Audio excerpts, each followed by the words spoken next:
São 8 horas e 44 minutos, de volta com o Folha no Ar, primeira edição, aqui pela Folha FM, ao vivo, também no nosso streaming no Face. Voltamos a conversar com o Dr. Rodrigo Carneiro, médico infectologista, passando para a gente de forma, e que eu acredito que seja a melhor, mais efetiva, né? Com certeza, a mais chocante, mas dados reais aí dessa pandemia e que servem, na minha forma de entender, de um alerta vermelho aí para as autoridades, sejam elas municipais, estaduais, federais e a nossa justiça também.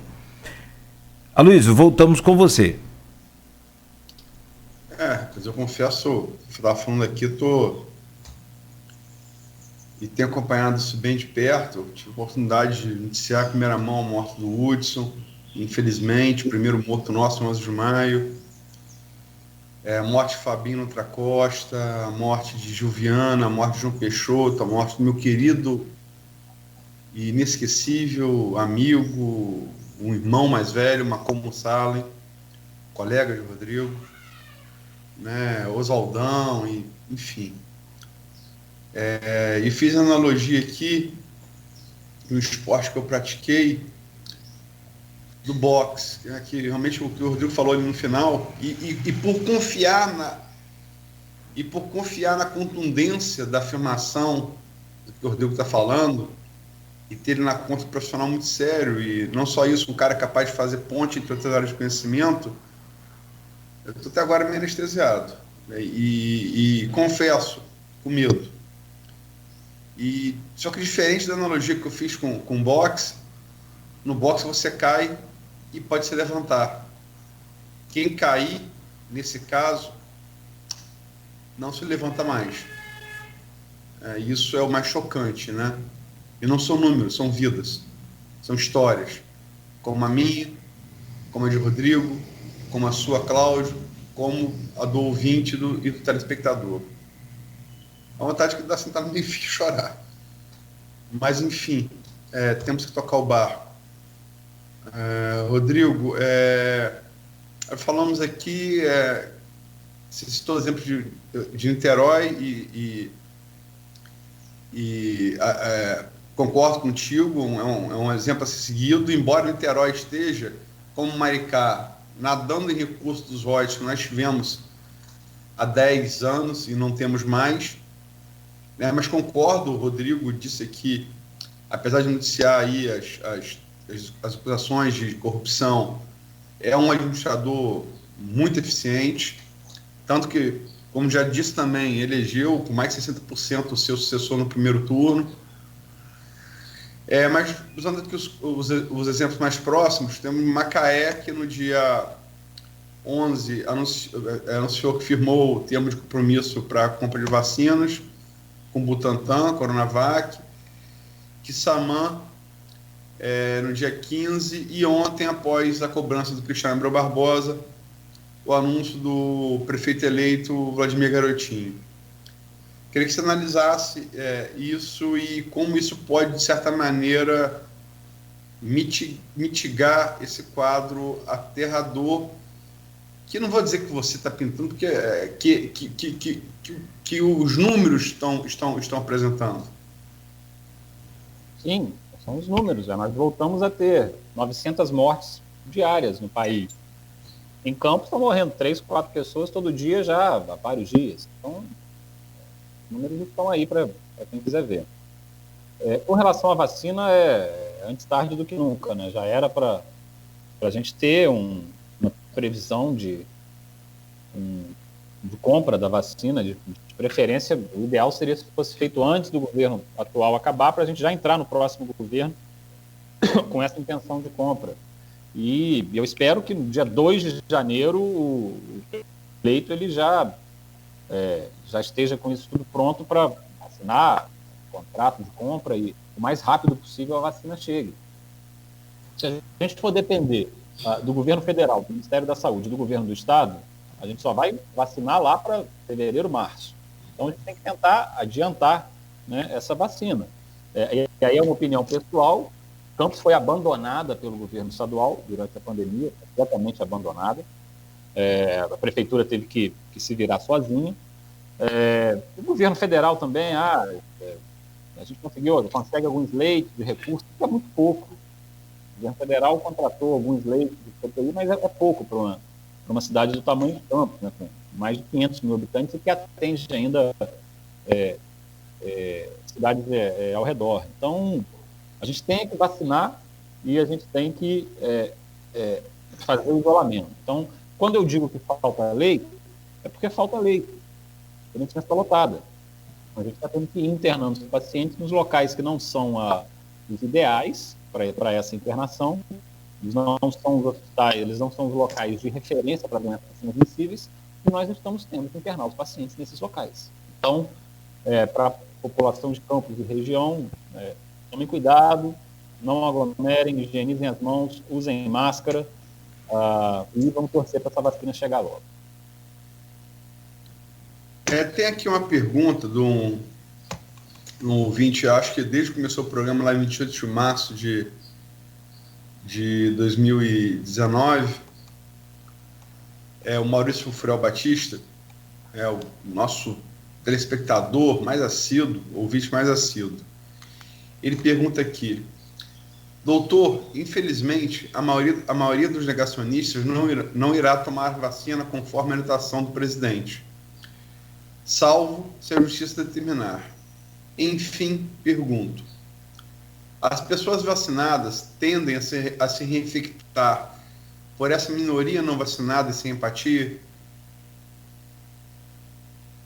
Não, se infectar, eles até podem ter contato, né, com o vírus. Quem tomou a vacina e produziu os anticorpos neutralizantes, eles podem ter o contato com o vírus, mas eles não vão adoecer, tá? Mesmo após esse contato. Aliás, esse é o objetivo da vacina. Com relação à obrigatoriedade, eu acho que o raciocínio é o seguinte: eu não posso ser obrigado a tomar uma vacina, mas a partir do momento em que o fato de você não ser vacinado, isso vai influenciar coletivamente no adoecimento de terceiros, tem que ser revisto, porque uma decisão que você toma individualmente, ela vai influenciar em outras pessoas. Então, enquanto nós não tivermos atingido a imunidade de rebanho, mais uma vez, somado infecção natural com vacina, eu acho que as pessoas têm que se vacinar. Tem que haver uma obrigatoriedade para vacinação, não tem para onde correr. Só queria aqui responder o comentário do Renato Carvalho de Oliveira. Ele fala aqui: eu gostaria de ter visto todos, imprensa, cientistas, etc., com essa mesma força contra o vírus durante o período eleitoral. Mas, infelizmente, não foi o que aconteceu. Era fase verde, tudo liberado, ninguém reclamava, fazia campanha, reportagem, nada. Um dia depois das eleições, magicamente a fase mudou. Todos os leitos do UTI ficaram lotados. O mais importante, voltou a ser o distanciamento social, o fechamento de tudo. Lamentável. Renato Carvalho de Oliveira, infelizmente, o que você está falando não é verdade. A Folha da Manhã, diariamente, inclusive sendo acusado por negacionista, como você parece ser, acusado de ser coveira e alarmista, diariamente atualizando todos os casos, diariamente, não só de Campos, como de toda a região do estado do Rio e do Brasil. E vamos lá, durante a eleição, eu vou falar do trabalho que, pessoalmente, que eu me referi aqui, fiz. Dr. Beda e Santa Casa registram o segundo ano da Covid. Infectologista fala no lockdown, no caso foi o Nené Artiles. Isso foi postado no blog no período eleitoral, em 18 de novembro de 2020. Próxima semana, de Gerais Campos vive segunda onda de Covid e se muda de fase. Isso foi noticiado em 19 de novembro, durante o período eleitoral, por mim. Crescimento da Covid chega ao CCC e Campos terá novas medidas de restrição. Isso foi noticiado por mim e pela Folha no dia 21 de novembro, período eleitoral.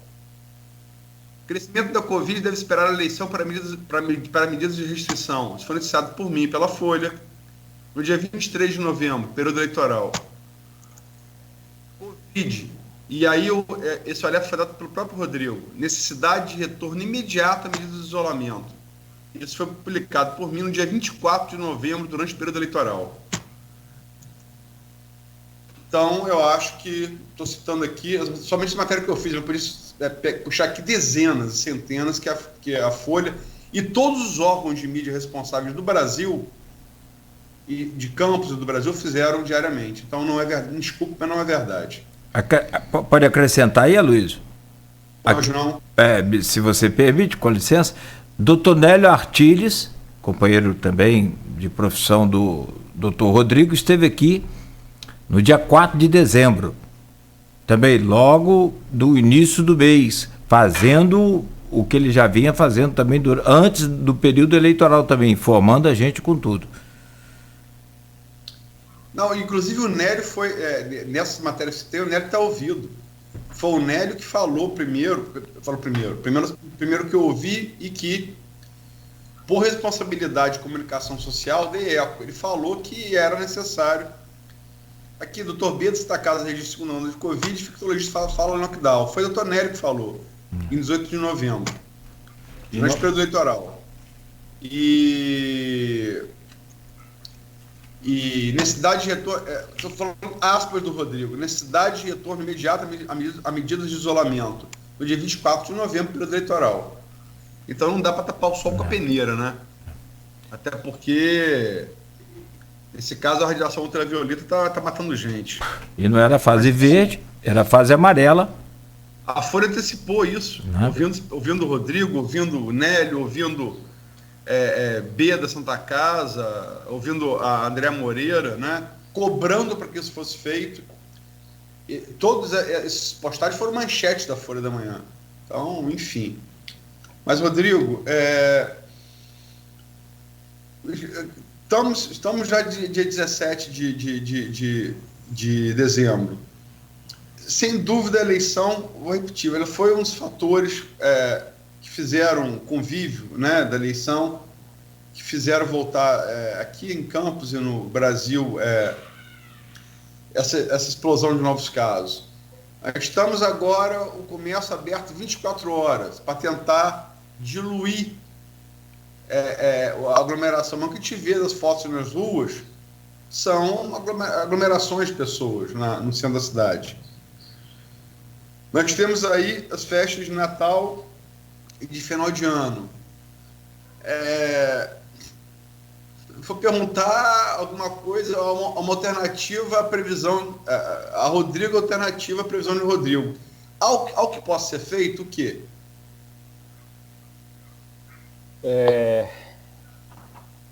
Então, mais uma vez, Aloysio, a gente entende as necessidades econômicas, mas essa medida, por exemplo, da prefeitura de deixar as lojas abertas em 24 horas para diluir, infelizmente a população ela não tem consciência coletiva. A gente sabe o que vai acontecer. Vai aglomerar, o pessoal não vai querer ir para a loja à noite, de madrugada. Não, as pessoas vão se aglomerar no horário comercial. Então, a única coisa que a gente pode pedir à população é para que ela se conscientize de que não vai dar. Eu acho que não dá. Esse Natal, esquece esse Natal, do ponto de vista de comemoração. Não é para ser comemorado, comemorado que eu digo, não é para ser feita a comemoração habitual. A gente tem que comemorar introspectivamente. Então, senão vai piorar. A gente teve o exemplo claro agora com as eleições. E aí, a tendência que seria começar a melhorar na época do Natal ou um pouco depois, a gente corre o risco de ter uma nova exposição em massa de pessoas e aí, com isso, nós teremos o retardamento da queda do número de casos. E aí, milhares e milhares e milhares de vidas serão perdidas. Então, o apelo que tem que ser feito é pela conscientização popular, porque a impressão que eu tenho a prefeitura lavou as mãos. Tá? Você fala de Campos. A prefeitura de Campos. Lavou as mãos. Eu vou fazer essa medida, eu agrado a parte econômica, os lojistas e os comerciantes e eu empurro a batata quente para a população. Foi isso que a prefeitura fez. Eu discordo. Eu entendo, mas discordo. Você acha, estamos chegando quase ao final do programa, vou pedir daqui a pouco você fazer suas considerações finais. Mas estamos falando aqui, eu fiz analogia com boxe, e tem leitores, ouvintes também fazendo. O Rogério Bachini coloca aqui: essa pandemia equivale a um knockdown dos potentíssimos golpes do pugilista consagrado norte-americano Mike Tyson, só com direito a ver estrelas. Mas você acha que, aproveitando essas analogias do boxe para a pandemia, e transferindo ela para as urnas, você acha que o governo, Rafael, que atuou bem até na Covid, no início, no grosso CC 30 de março, sentiu demais o golpe fulminante que tomou das urnas e daí tenha perdido, usando o boxe de novo, ter ficado tonto e não sei mais o que fazer e vou deixar para o próximo? Mas acho que é mais ou menos isso? Bom, então, inclusive na conversa que a gente teve lá no início do ano, eu elogiei a prefeitura e eu mantenho esse elogio. Eu acho que a prefeitura, ela principalmente no início, ela fez o que estava ao seu alcance, levando em conta que foi completamente abandonada pelo governo do estado e quase que totalmente abandonada pelo governo federal. A prefeitura fez o que ela poderia fazer. Inclusive, eu conheço quase todo mundo que está na área técnica lá, são pessoas extremamente competentes.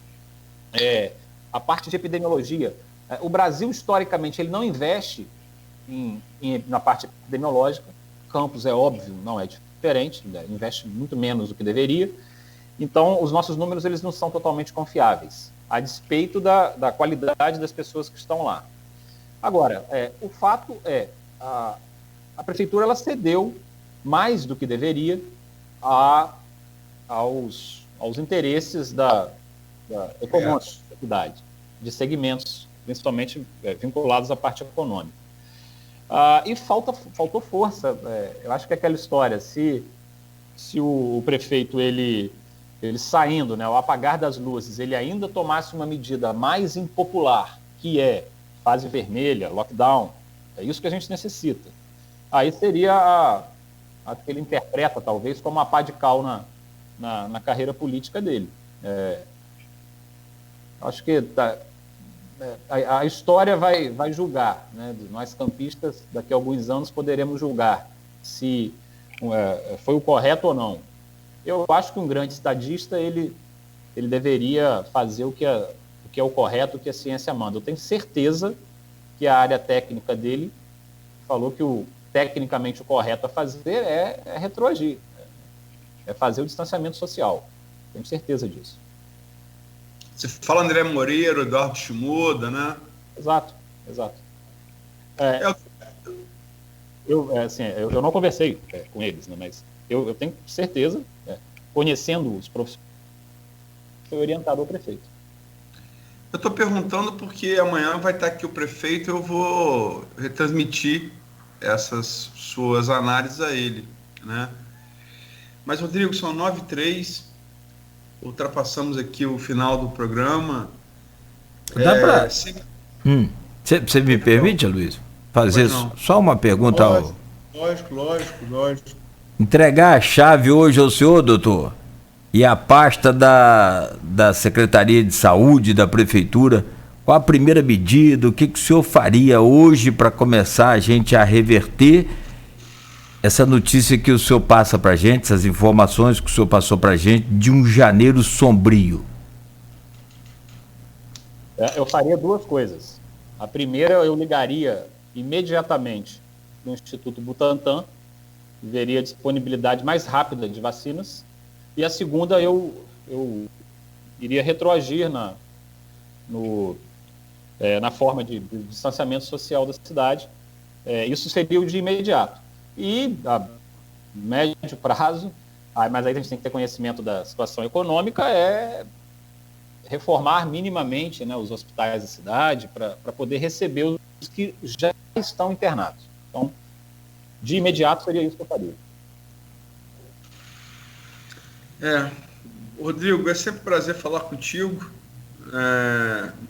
Acho que hoje, embora seja um prazer pessoal, mas eu confesso que tô até agora meio tonto com as suas palavras no segundo e no terceiro bloco. E vou reproduzi-las, é o trabalho da comunicação social, né? É o dever. Te agradeço demais e, inclusive, por essa sua característica de nunca dourar a pílula, você de novo, usando aí a metáfora pugilística, você vai ser para o combate franco, eu gosto disso, e é capaz de fazer ponte entre várias áreas de conhecimento. É uma coisa que eu também gosto de você como entrevistado. Te agradeço demais a presença e todas as suas considerações aqui pertinentes ao que foi feito agora nesse final de ano. Vou transmitir ao prefeito Rafael Diniz na entrevista que a gente vai fazer com ele amanhã. E te agradeço pela substância do que você coloca, pela franqueza. Mas, como o Cláudio, ainda que ache pela razão que você está certo, peço a Deus para que você esteja errado. Mas agradeço demais. Bom, eu torço também para estar errado, mas aí não seria só eu errado, né? Tem inúmeros epidemiologistas, sanitaristas, infectologistas que estão, aliás, alertando isso nos últimos dias. Vou torcer para todos nós estarmos errados ou que, por milagre, a população se conscientize, mas seria mais fácil os gestores, eles partir deles, né, as condutas corretas que deveriam ser tomadas. Se isso não acontecer, a matemática mostra, a estatística mostra que a gente, infelizmente, vai ter aí os próximos 30, 40 dias de sofrimento. Obrigado pelo convite, mais uma vez. Eu espero mais daqui a bastante tempo que a gente possa conversar novamente, mas aí não para falar de pandemia. Vamos falar de qualquer outra coisa que não seja da pandemia. Obrigado a Luiz e Cláudio, mais uma vez também. Sua simpatia é incrível. Muito obrigado.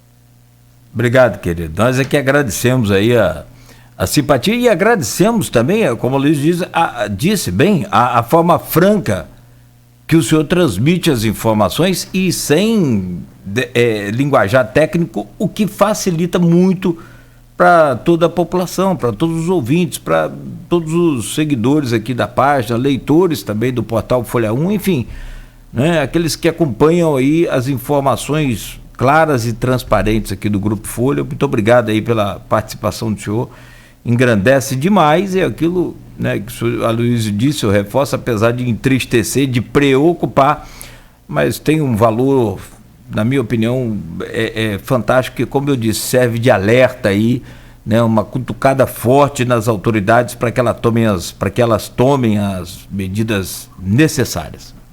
Um grande abraço para o senhor. Muito obrigado. Como você já anunciou, Luiz, amanhã, 7h estaremos de volta com o Folha no Ar, primeira edição, e amanhã a presença do prefeito Rafael Diniz, aqui também por videoconferência, mantendo assim o nosso compromisso aí, né, de combater, de efetivamente lutar contra essa pandemia. Tá bom, Cláudio, obrigado. Agradecer mais uma vez ao Rodrigo, ao ouvinte, ao telespectador. Isso, mas aqui, prefeito Rafael Diniz. 7h, no oferecimento dos laboratórios Plínio Bacelar e Clínica Proteus. Sim. Desculpa. Sim. Nossos patrocinadores, por favor, Cláudio, desculpa, me perdoa. Sim, no oferecimento dos laboratórios Plínio Bacelar e Clínica Proteus. Pois não, Luiz? Eu só quero fechar aqui, que só acho um belo resumo da entrevista de hoje, com os dois últimos comentários no streaming do programa. Uhum. Maurício Furel Batista, que conhecimento do doutor, parabéns. E do Rogério Bachini, força campistas. Perfeito. 9h09.